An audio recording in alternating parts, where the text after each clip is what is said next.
Welcome to commerce classes. First PUC accountancy ನಿಮಗೆ mid term 2024-25 academic ಇಯರಲ್ಲಿ ಎಷ್ಟು syllabus cover ಆಗುತ್ತೆ ನಿಮಗೆ ಮಿಡ್ ಟರ್ಮ್ ಎಕ್ಸಾಮ್ಗೆ, ಹಾಗೆ ಇಂಪಾರ್ಟೆಂಟ್ ಕ್ವಶನ್ಸ್ ಯಾವ್ಯಾವುದು, ಕ್ವಶನ್ ಪೇಪರ್ ಪ್ಯಾಟ್ರನ್ ಯಾವ ರೀತಿ ಇರುತ್ತೆ, ಇದಿಷ್ಟನ್ನು ಕೂಡ ಡೀಟೇಲಾಗಿ ನೋಡ್ತಾ ಹೋಗೋಣ. ಹಾಗೆ 6 ಮಾರ್ಕ್ಸು ಹಾಗೆ 12 ಮಾರ್ಕ್ಸಿಗೆ very important and compulsory questions ಯಾವುದು ಅನ್ನೋದು ಕೂಡ ನೋಡೋಣ. ಫಸ್ಟ್ PUC ಅಕೌಂಟೆನ್ಸಿ ಮಿಡ್ ಟರ್ಮಲ್ಲಿ ನಿಮಗೆ ಕ್ವಶನ್ ಪೇಪರ್ ಪ್ಯಾಟ್ರನ್ ಯಾವ ರೀತಿ ಇರುತ್ತೆ ಅಂತ ಫಸ್ಟ್ ನೋಡೋಣ. 80 ಮಾರ್ಕ್ಸಿಗೆ ಇರುತ್ತೆ ನಿಮಗೆ. Part A, part B, part C, part D ಅಂತ 4 ಪಾರ್ಟ್ಸ್ ಇರುತ್ತೆ.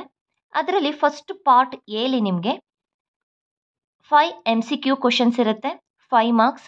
ಯಾವುದೇ ಇದರಲ್ಲಿ ನಿಮಗೆ ಎಕ್ಸ್ಟ್ರಾ ಕ್ವಶನ್ಸ್ ಇರೋದಿಲ್ಲ, 5 ಕ್ವಶನ್ಸು ಕೂಡ ನೀವು ಅಟೆಂಡ್ ಮಾಡಲೇಬೇಕು. Next 5 questions fill in the blank ಇರುತ್ತೆ, ಇದರಲ್ಲೂ ಅಷ್ಟೇ ಕಂಪಲ್ಸರಿ 5 ಕ್ವಶನ್ಸ್ ಅಟೆಂಡ್ ಮಾಡಬೇಕು. Next 5 questions match the following ಇರುತ್ತೆ. ಓಕೆ, ಹಾಗೆ ನೆಕ್ಸ್ಟು 1 ಮಾರ್ಕ್ಸ್ ಕ್ವಶನ್ಸ್ ಇರುತ್ತೆ.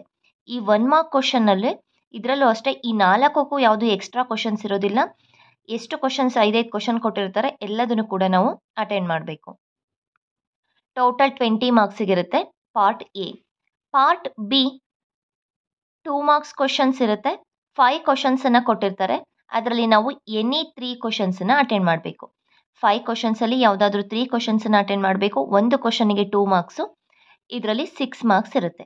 Next part C 6 marks questions, 5 questions ಇರುತ್ತೆ. ಅದರಲ್ಲಿ ನಾವು ಯಾವುದಾದ್ರೂ 3 ಕ್ವಶನ್ಸನ್ನು ಅಟೆಂಡ್ ಮಾಡಬೇಕು.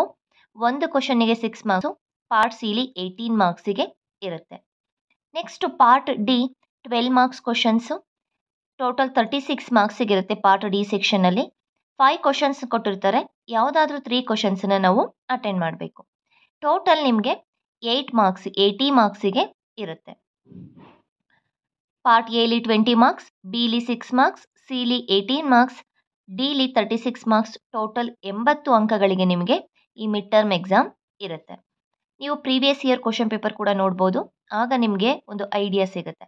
ನೆಕ್ಸ್ಟು ಇಂಪಾರ್ಟೆಂಟ್ ಕ್ವಶನ್ಸ್ ಯಾವ್ಯಾವುದೆಲ್ಲ ಇರುತ್ತೆ. Okay, 6 marks questions. ನಾವು ಫಸ್ಟು 6 ಮಾರ್ಕ್ಸ್ ಕ್ವಶನಲ್ಲಿ ಕ್ಲಾಸಿಫಿಕೇಶನ್ ಆಫ್ ಅಕೌಂಟ್ಸ್ ಅಂದರೆ personal account, real account, nominal account ಇರುತ್ತಲ್ಲ, ಇದರಲ್ಲಿ ಅಸೆಟ್ಸು, ಲಯಬಿಲಿಟೀಸು, ಹಾಗೆ ನಿಮಗೆ expenses or losses, incomes or gains ಯಾವುದಕ್ಕೆ ಬರುತ್ತೆ ಇದ್ರ ಮೇಲೆ ಕೂಡ ಕ್ವಶನ್ಸ್ ಇರುತ್ತೆ. ನಾನು ನಿಮಗೆ ಕ್ವಶನ್ಸನ್ನು ಆಲ್ರೆಡಿ ಫಸ್ಟ್ PUC ಅಕೌಂಟೆನ್ಸಿ ಒಂದು ಪ್ಲೇ ಲಿಸ್ಟ್ ಇದೆ, ನೀವು ಚೆಕ್ ಮಾಡ್ಬೋದು. ಯಾವ್ಯಾವ ರೀತಿ ಕ್ವಶನ್ಸ್ ಇದೆ, ಪ್ರೀವಿಯಸ್ ಇಯರ್ ಕ್ವಶನ್ ಪೇಪರ್ ಆಗಿರ್ಬೋದು, ಪ್ರತಿಯೊಂದು ಚಾಪ್ಟರ್ದು ಕೂಡ ಎಕ್ಸ್ಪ್ಲೈನ್ ಆಗಿದೆ. Next accounting equation, single column cash book ಅಥವಾ ಪರ್ಚೇಸ್ ಬುಕ್ ಕೇಳ್ಬೋದು, ಅಥವಾ ಸೇಲ್ಸ್ ಬುಕ್ಕನ್ನು ಕೇಳ್ಬೋದು. Petty cash book, trial balance or rectification of errors. ಇಷ್ಟರಲ್ಲಿ ಯಾವುದಾದ್ರೂ 5 ಕ್ವಶನ್ನು, ಅದರಲ್ಲಿ ನೀವು ಎನಿ 3 ಕ್ವಶನ್ಸನ್ನು ಅಟೆಂಡ್ ಮಾಡಬೇಕಾಗುತ್ತೆ. ನೆಕ್ಸ್ಟು 12 ಮಾರ್ಕ್ಸಿಗೆ ಇಂಪಾರ್ಟೆಂಟ್ ಅಂತ ಹೇಳಿದರೆ journal entry, ledger entries, double column cash book. ನಿಮಗೆ ಆನ್ಯಲ್ ಎಕ್ಸಾಮಲ್ಲಿ ಜರ್ನಲ್ ಎಂಟ್ರಿ, ಲೆಡ್ಜರ್ ಎಂಟ್ರಿ ಎರಡೂ ಕೂಡ ಮಿಕ್ಸ್ ಆಗಿ ಕೊಡ್ಬೋದು, ಯಾವುದಾದ್ರೂ ಒಂದನ್ನು ಕೊಡ್ಬೋದು. ಆದರೆ ಇಲ್ಲಿ ನಿಮಗೆ ಮಿಡ್ ಟರ್ಮ್ ಅರ್ಧ ಸಿಲೆಬಸ್ ಇರೋದ್ರಿಂದ ಜರ್ನಲ್ ಎಂಟ್ರಿ ಒಂದು ಪ್ರಾಬ್ಲಮ್ ಇರುತ್ತೆ, ಲೆಡ್ಜರ್ ಎಂಟ್ರೀಸ್ ಒಂದು ಪ್ರಾಬ್ಲಮ್ ಇರುತ್ತೆ. Next double column cash book, subsidiary books, bank reconciliation statement. ಇದಿಷ್ಟು ನಿಮಗೆ 12 ಮಾರ್ಕ್ಸಿಗೆ ಇಂಪಾರ್ಟೆಂಟ್ ಕ್ವಶನ್ಸ್ ಆಗಿರುತ್ತೆ. ಈಗ ನಾವು ನೆಕ್ಸ್ಟು ಸಿಲೆಬಸ್ ಎಷ್ಟಿರುತ್ತೆ ನೋಡೋಣ. ಫಸ್ಟ್ PUC ಅಕೌಂಟೆನ್ಸಿ ರಿಲೇಟೆಡ್ ನಿಮ್ಗೆ ಏನಾದರೂ ಟ್ಯೂಷನ್ಸ್ ಬೇಕು ಅನ್ನೋದಾದರೆ, ಅಂದರೆ ನಿಮಗೆ ತುಂಬ ಅಕೌಂಟೆನ್ಸಿ ಕಷ್ಟ ಆಗ್ತಾ ಇದೆ ಅನ್ನೋದಿದ್ರೆ, ನಿಮಗೆ ಆನ್ಲೈನ್ ಟ್ಯೂಷನ್ ಕ್ಲಾಸಸ್ ಕೂಡ ಅವೈಲೇಬಲ್ ಇರುತ್ತೆ. Already first PUC accountancy related ಯೂಟ್ಯೂಬಲ್ಲೂ ಕೂಡ ಕ್ಲಾಸಸ್ ಅಪ್ಲೋಡ್ ಆಗಿದೆ. ನಿಮಗೆ ಓನಾಗಿ ನಿಮಗೆ ಒಂದು ವ್ಯಾಲ್ಯೂಯೇಷನ್ ಆಗಿರ್ಬೋದು, ಒಂದು ಟೆಸ್ಟನ್ನು ಕಂಡಕ್ಟ್ ಮಾಡೋದಾಗಿರ್ಬೋದು, ಚಾಪ್ಟರ್ ವೈಸು ವ್ಯಾಲ್ಯೂಯೇಷನ್ ಮಾಡಿ ನೀವು ಏನೊಂದು ಇಂಪ್ರೂವ್ ಮಾಡ್ಕೋಬೇಕು ಅಂತ ಒಂದು ಸಜೆಷನ್ಸ್ ಕೊಡೋದಾಗಿರ್ಬೋದು, ಒಂದು ವಾಟ್ಸಪ್ ಗ್ರೂಪನ್ನು ಕ್ರಿಯೇಟ್ ಮಾಡಿ ಅದರಲ್ಲಿ ನಿಮಗೆ ನೋಟ್ಸನ್ನು ಶೇರ್ ಮಾಡೋದು, ಹಾಗೆ PDF ನೋಟ್ಸನ್ನು ಶೇರ್ ಮಾಡ್ತೀವಿ. ಸಿಲೆಬಸ್ ನಿಮಗೆ ಮಿಡ್ ಟರ್ಮ್ಗೆ ಎಷ್ಟಿದೆ ಅಷ್ಟನ್ನು ಕಂಪ್ಲೀಟಾಗಿ ಮುಗಿಸ್ಕೊಡ್ತೀವಿ. ಏನೇ ಒಂದು ಡೌಟ್ ಕ್ಲಾರಿಫಿಕೇಷನ್ ಇದ್ದರೂ ಕೂಡ ನಿಮಗೆ ಒಂದು ಆನ್ಲೈನ್ ಕ್ಲಾಸಸಲ್ಲಿ ಕಂಡಕ್ಟ್ ಮಾಡಿಬಿಟ್ಟು ಆ ಡೌಟನ್ನು ಕ್ಲಾರಿಟಿ ಕೊಡೋದು. ಟ್ಯೂಷನ್ಸ್ ಕ್ಲಾಸಸ್ ಬೇಕು ಅಂದರೆ ಕಾಣ್ತಾರ ನಂಬರ್ಗೆ ಕಾಲ್ ಮಾಡಿಬಿಟ್ಟು ನಿಮಗೆ ಫೀಸ್ ಸ್ಟ್ರಕ್ಚರ್ ಎಲ್ಲ ಯಾವ ರೀತಿ ಇರುತ್ತೆ ಅಂತ ವಿಚಾರಿಸ್ಬೋದು. ನೆಕ್ಸ್ಟು ಸಿಲೆಬಸ್ ಎಷ್ಟಿದೆ, ಎಷ್ಟು ಚಾಪ್ಟರ್ಸ್ ನಾವು ಓದಬೇಕು.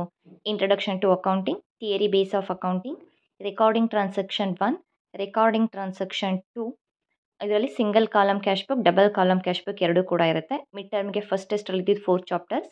ಅದ್ರ ಜೊತೆಗೆ ನಿಮಗೆ bank reconciliation statement and trial balance and rectification of errors, ಇದಿಷ್ಟು ಕೂಡ 6 ನಿಮಗೆ ಮಿಡ್ ಟರ್ಮ್ಗೆ ಇರೋವಂಥ ಒಂದು ಸಿಲೆಬಸ್ ಆಗಿದೆ. ನೆಕ್ಸ್ಟು ನಿಮಗೆ ಮಿಡ್ ಟರ್ಮ್ ಎಕ್ಸಾಮ ಯಾವಾಗ ಕಂಡಕ್ಟ್ ಮಾಡ್ತಾರೆ, ಒಂದು ಸ್ಪೆಸಿಫಿಕ್ ಡೇಟ್ ಬೇಕಲ್ವಾ? ಮಿಡ್ ಟರ್ಮ್ ಎಕ್ಸಾಮ್ ನಿಮಗೆ ಫಸ್ಟ್ ಪಿ ಯು ಮತ್ತು ಸೆಕೆಂಡ್ ಪಿ ಯು ಇಬ್ಬರಿಗೂ ಕೂಡ 21/10/2024ರಿಂದ 6/11/2024ರವರೆಗೆ, ಅಂದರೆ ಈ ಡೇಟ್ ಒಳಗಡೆ ನಿಮಗೆ ಮಿಡ್ ಟರ್ಮ್ ಎಕ್ಸಾಮ್ ನಡೆಯುತ್ತೆ. ಇದು ಒಂದು ಹಾಸನ್ ಡಿಸ್ಟಿಕ್ ಟೈಮ್ ಟೇಬಲ್ ಆಗಿರುತ್ತೆ. ಹಾಗೆ ನಿಮಗೆ ಬೇರೆ ಡಿಸ್ಟಿಕ್ ಆದರೂ ಒಂದು 2 ಡೇಸ್ ಇಲ್ಲ ಫಸ್ಟ್ ನಡಿಬೋದು, ಇಲ್ಲ ಅದಾದಮೇಲೆ ನಡಿಬೋದು. ಬಟ್ ನೆಕ್ಸ್ಟ್ ಮಂತೇನೇ ಇರುತ್ತೆ, 21ರ ನಂತರ ನಿಮಗೆ ಮಿಡ್ ಟರ್ಮ್ ಎಕ್ಸಾಮ್ ಇರುತ್ತೆ. ಇದಿಷ್ಟು ನಿಮಗೆ ಮಿಡ್ ಟರ್ಮ್ಗೆ ರಿಲೇಟೆಡ್ ಆಗಿ ಫಸ್ಟ್ ಪಿ ಯು ಅಕೌಂಟೆನ್ಸಿ ಎಲ್ಲ ಇನ್ಫಾರ್ಮೇಷನ್ ಕೂಡ ಡೀಟೇಲ್ ಆಗಿ ಕೊಟ್ಟಿದ್ದೀನಿ. Thank you.